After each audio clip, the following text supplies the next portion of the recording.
Welcome to Blizzard Fire. We hope this video helps fire up your solution. In this video, I will show how to make sushi using molds.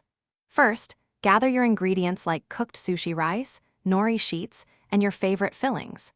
Using a mold makes shaping sushi incredibly easy and consistent. You'll achieve perfectly formed pieces every time, which is great for presentation. This technique is ideal for anyone new to sushi making or those looking for a quicker way to prepare delicious rolls at home. Before you begin, ensure your sushi rice is perfectly cooked and seasoned with rice vinegar. Let it cool slightly so it's easier to handle. Next, prepare your fillings. Think about thinly sliced fish, avocado, cucumber, or cooked ingredients.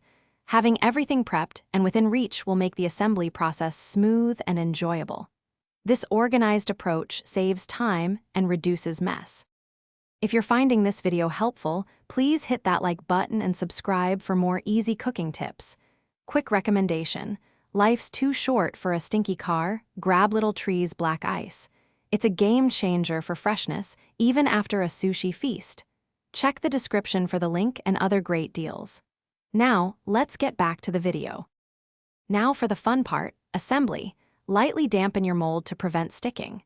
First, press a thin, even layer of seasoned sushi rice into the bottom of the mold. Then, carefully place your chosen fillings down the center. Cover the fillings with another layer of rice, ensuring it's evenly distributed.